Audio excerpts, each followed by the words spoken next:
سەبارەت بە بەشکردنی خەڵک لە خزمەتگوزاریە سەرەتاییەکان بۆچی خەڵک نایانتوانیوە تا ئێستا سەرڕای ئەوەی کە پارێزگایەکی دەوڵەمەند لە نێو پارێزگاکانی عێراقدا کە زیقارە هەڵکەوتووە نەتوانراوەکو پێویست خزمەت بە خەڵکەکەی خۆی بگەێنێت لەگەڵ بەڕێز دکتۆر محمود حسێنی ئەکادمیست و چالاکوانی مەدەنی کە لە زیقارەوە لەگەڵ مەقسە دەکەم. دکتۆر محەممەد سپاس کە لەگەڵ کوردستان 24. دکتۆر محەممەد باسم لە زیقار کرد و سەرچاوانەی کە هەیەی بەڵام کۆمەڵێک کێشەی گەورە ئێستا بەرۆکی زیقاری گرتووە. نەبوونی خزمەتگوزاری، نەبوونی هەلیکار و بەرزبوونەوەی ڕێژەی بێکاری، هەروەها دیاردە سروشتیەکانیش کە نەتوانراوە چارەسەر بکرێت. بۆچی زیقار بەم دەردەڕۆیشتووە؟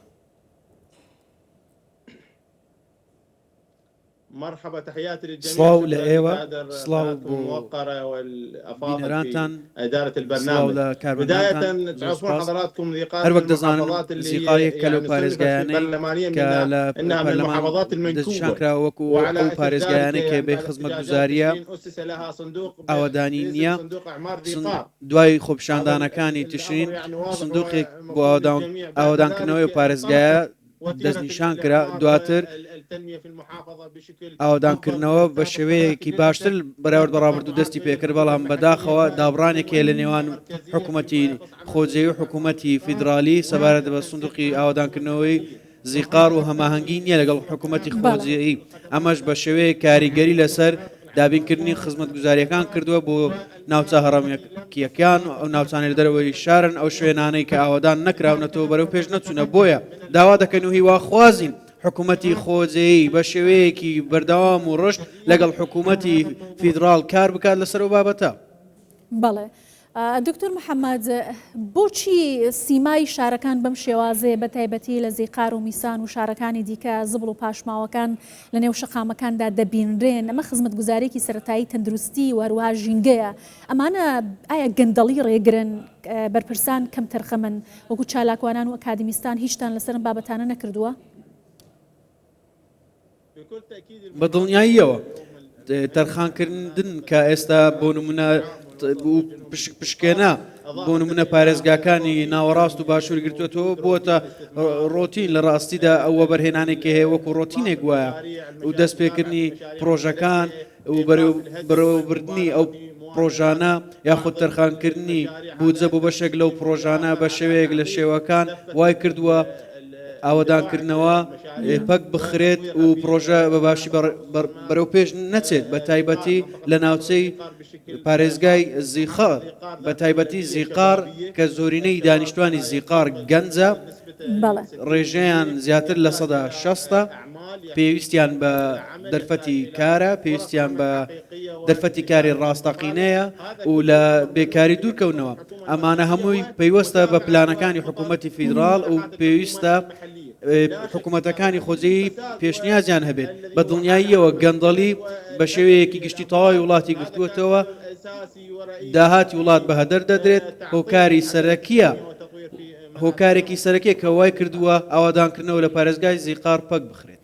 باشە دکتۆر محەممەد، دیارەکە زیقار دەوڵەمەندە بە سەرچاوێکی زۆری سروشتی بە تایبەتی نەوت و هاوکات سەرچاوی داهاتی دیکەشی هەیە.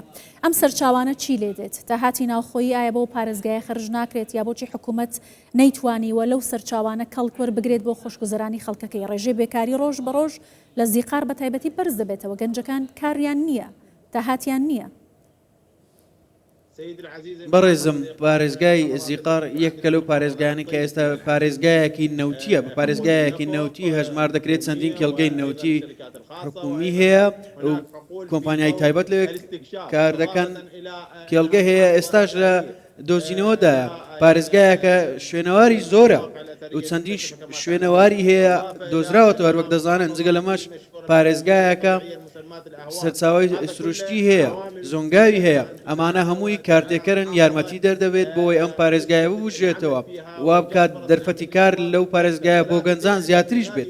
بەڵام بەداخەوە ئێستا کەسانێک هەن گرنگی پێ نادەن، گرنگی بە کۆمەڵگە نادەن، گرنگی بەو سەرچاوە نەوتیانە و گەشتیاریەکان و زۆنگاوەکان نادەن، گرنگی بە سەرچاوە سروشتیەکان نادەن. بەداخەوە وەڵامدانەوەی ئەو داواکاریانەی خەڵک بۆ گرنگی پێدان بۆ سەرچاوانە زۆر لاوازە. ئەمەش هۆکارێکی سەرەکیە، هۆکارەکەش پشکێنەیە لە ڕاستیدا. وای کردووە ئیدارەدانی ئەو دۆسیانە بە خراپی بەڕێوە بچێت، چ دۆسیەی گەشتیاری بێت، چ دۆسیەی دەرفەتی کار بێ. بە بەرپرسیار دەزانن لە دۆخی پارێزگاکە و داواکاریەکانتان ڕوو لە کێیە؟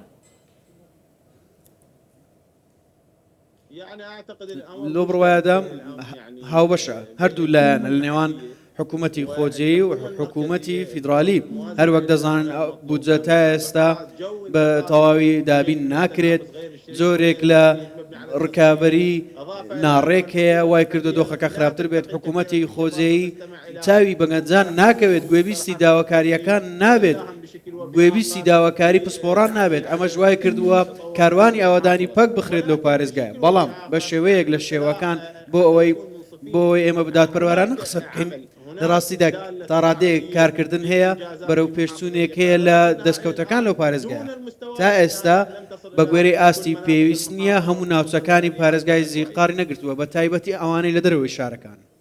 زۆر باشە زۆر سپاس دەکەم بەڕێز دکتۆر محەممەد حوسێنی ئەکادمیست و چالاکوانی مەدەنی لە زیقارەوە لەگەڵ کوردستان 24 بووی.